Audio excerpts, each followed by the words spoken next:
pizzazz. This is the Fortress. And for you new viewers, welcome to the channel. Welcome, and thank you so much for clicking on us and clicking on us. There's more than one of me here apparently. Thank you for clicking on my ugly face, wanting to hear what I had to say. I appreciate you. I also appreciate my returning viewers, whoever you guys are. I appreciate you both. I do. Either way, whether you're new, whether you're a returning customer, yeah. Whether you're a new viewer or a returning viewer, I need you to do a favor. I need you to hit like, comment, subscribe. I need you to hit the bell notification so you never miss a channel. Help me beat the YouTube algorithm. And as always, particularly now, it is a great day for geekdom, everybody. Yes, it is. New episode of Superman and Lois. A great episode because we get backstory. This episode starts with basically their version of Clark in the Arctic with his crystal, and they're going to create the fortress. Granted, he doesn't throw it, he just out frustrated, he shoves it in the ground. Fortress goes poof, shows up. He meets Jor-El. So that was pretty good. So he finds like Kryptonian or whatever. And he gets this montage of him training, using his powers, figuring out what's going on. So you see him go from teenage Clark to current Clark. Then Jor-El's like, all right, you're ready, but why do you want to be a hero? Why do you want to be this planet's champion? Go back home, reconnect with these people, figure out what the hell you're doing. So Clark whooshes to home, talks to Mom Kent. We got more Martha Kent, which I enjoyed. He says there's one more person he's got to talk to, and he goes to talk to Lana. And she's in line to see a movie, and he's going to talk to her. But then Kyle shows up, and Clark sees that they're a couple, and not only they're a couple, they're engaged. So Clark walks away sad, fine. So it's the first time they've ever really intimated, really in this show, that I remember that Clark had a thing for Lana, which is cool because he should. I mean, granted, I would prefer they were best friends and that she would know he's Superman, because in the comics, at least post-crisis, she's the first person he tells because she's his best friend. And to me, that just makes sense. That would be interesting because no live-action versions have ever done that. So it's been a nice, really neat way to travel, way to go. Either way, he goes, and then Martha gives him the costume. He flies to Metropolis. He wants to Metropolis, and he goes to Daily Planet. Well, no, first he's in Metropolis, and then we get the thing with the out-of-control car, and Clark catches it and saves the kid. And you get the whole, and the kid's all like, hey, cool costume, and Clark's like, thanks, my mom made it. And then he winds up back, but he does the whole, he runs, he hears people in trouble, he starts running, he does the unbuttoned shirt, da-da-da-da thing, and then he winds up in a phone booth, which I'm like, yes! Phone booth! My inner nerd went, yeah! And then, so he winds up at the Daily Planet, he begs for a job, which, and Perry kind of makes him a gopher, which, like, again, my inner nerd, there are a couple of things in this episode I'm like, oh. And this is one of them because Clark Kent was never a gopher at the Daily Planet. And I don't care how unrealistic it is. Strange visitor from another planet, powers and abilities far beyond those of mortal men, does not spell realism. Ever. Let's make that clear. Basically, he gets his job by reporting on himself. Which, why not? But either way, Perry gives him a job, makes him a gopher, and puts him with Lois. And when Clark sees Lois, it's love at first sight, basically. But Lois is all, like, you know, Superman's there, he hasn't been named yet, and she's upset because her story's getting buried. And she's all like, but Metropolis's problems are worse than what he's had before. Their problems are systemic. And I'm like, oh, fuck me in the side. Oh. We really had to use that. We had to use that word. Here it comes. And they shoehorn they shoehorn evil German people into this thing. Although he's not evil German. The villain isn't. He's a evil white dude. But I'm gonna say ratsies. So they shoehorn ratsies into this. Which easy villain. But now I'm like, ugh. Fine, but it wasn't too heavy-handed, really. Like, he's going around, he's blowing up minority-owned stores and buildings. Okay, dude's a dick. Supes to stop him. Cool. And he does. Well, he beats him up. Well, no, he saved Lois's life, and then throws a grenade at one thing people, and then shoots a bullet, whatever, at another group of people on the other side, and Clark saves them both. But he grabs the grenade and blows him through a window. And I'm like, no, Clark should be like, the hell was that? But whatever. And then as he threw a window, Lois takes the guy out with a taser to the head. He has like a metal mask on, so I'm like, oh, ouch. But either way, usually that would piss me off, but it's Lois. And Lois is the badass who would do that. And as he flies off, she names him Superman. From there, she interviews him for like a TV thing. I'm like, Lois isn't a news reporter, but whatever.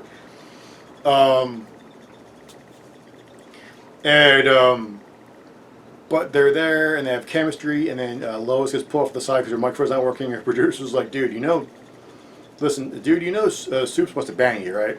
Like, look at his face. He wants to bang you. And Lois like, he's nice to everybody. And the producer's like, no, you have chemistry. He wants to bone you.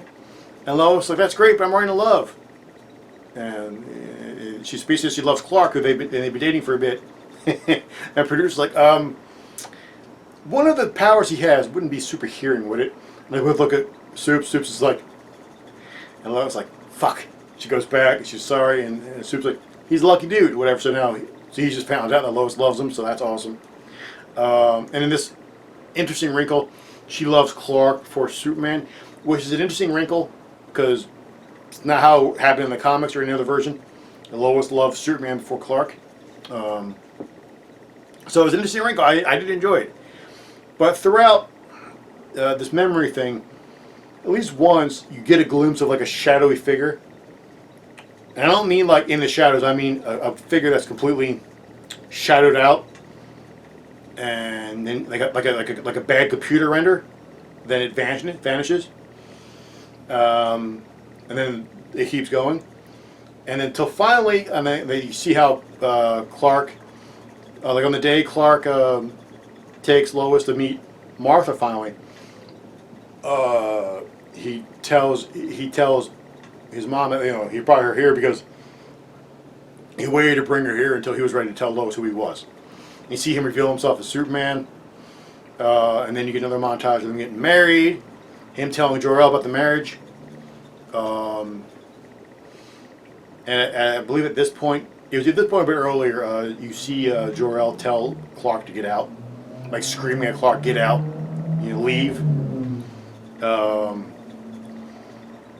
And Clark's like, what? And he goes back, and then it's like, what? And then it keeps going, and then until finally you get to the birth of the twins. No, I'm sorry, no, it goes to the marriage, the honeymoon, and in the honeymoon, like, I get male gaze bad, fine, but it's the honeymoon. Clark's shirtless. Lois is fully covered. I mean, fully covered. I'm like, who the hell wears that? Like, she's wearing like an 18th century nightgown, for Christ's sakes. Like, who wears that? That's not sexy lingerie. I know how it's pronounced. Shut up. I like lingerie. It's funnier. Is that sexy lingerie you would wear for your freaking honeymoon? The hell? She's like an old prospector lady. But they have sex, and then she tells him she's pregnant, and she wore less clothing in that segment than she did when they had sex, by the way. And then they find out that they're going to have twins, and they're in that. There's like not a jump cut, but there's an interesting thing where Clark starts putting together that this isn't real, that he's not reliving his memories for a reason. Like, he steps away from Lois because he sees the shadow again, and then Lois starts talking to him like he's there, but she's talking to him like Clark's here, like, and Lois is facing the other way, and she's talking there, pointing like this, and Clark's all like, "Oh, what the hell? This isn't real." And then you find out, no, it's not real. Morgan Edge has been in his dome the entire time because Morgan Edge tracked him to track Clark to his fortress and put a Kryptonian mental thingamabobber headband on him as we go through his memories. So now he knows Clark Kent's Superman, his family, a whole bunch of it. And then Edge's like, listen, here's what's going to happen. You're going to join me, or I'm going to kill your family. And Superman's like, no, I'm not, douchebag. You, Morgan Edge, are a bag of dicks. Ain't going to happen. And Edge's like, yeah, and I'm going to beat the piss out of you. So they beat the piss out of Clark. And Clark's lying in his fortress. Ugh. And then he sees Edge destroy the crystal that had Space Dad. So now Space Dad's dead for now. And they basically beat Clark through the fortress. And then goes to Smallville. He whooshes away. Oh, spoiler, he goes to Smallville. But he whooshes away. Clark's lying in the fortress float.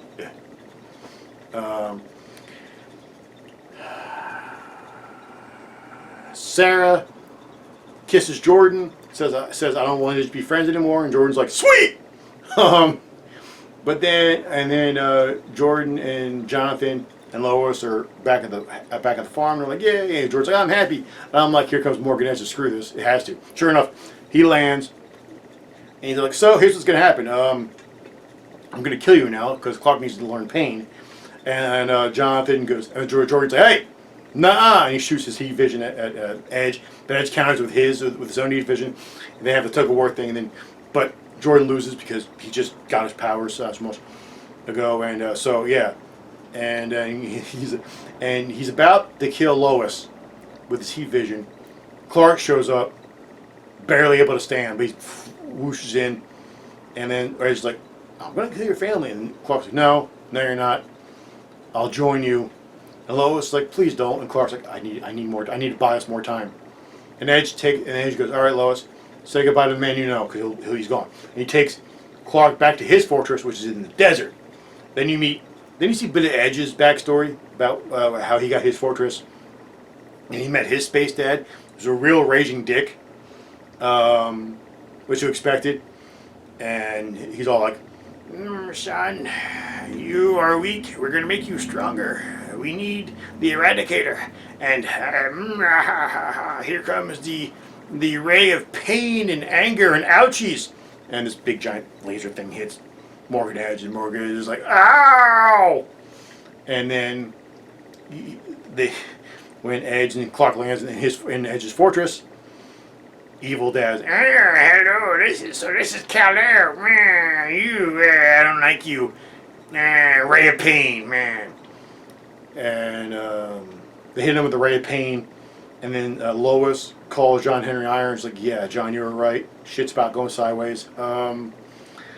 Pretty sure my husband's about to go evil. And then the last thing you see is Clark under the ray of pain and anger and ouchies. He's like, ah, and his eyes start glowing red, like, I'm going to kill some people. I'm like, ooh.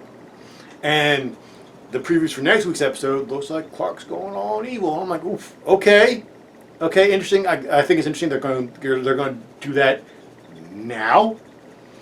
But love that, great episode. Loved this episode. It was so much fun. It was great seeing more of the backstory. Like, again, it's not like I don't know Clark's backstory. Like, everyone knows Superman's backstory, but it was still nice to see the interpretation. I already mentioned what annoyed my geek. But all in all, great episode. Love seeing the classic costume, which, by the way, this show needs to bring back his original look. At least post-Crisis, the look everyone knows. Because the way he looks now, I hate the no red underwear thing. And for anyone who says, hey man, he wears anyway, it doesn't look stupid. Shut up. It's Superman's costume. That's the way he should look. And also, why would the Man of Steel need armor? I know his is more tights, but I was more complaining about the Henry Cavill angry, stupid Superman. Where I'm like, why would the Man of Steel need armor? He's whatever. But so I'd love to see their old costume make a comeback. But all in all, another great episode, very solid. Now I gotta wait till July 16th for it to keep coming. So, but the Flash is out next week. Anywho, good kids. Till then, catch you later. See you next time. Same last time. Same last channel.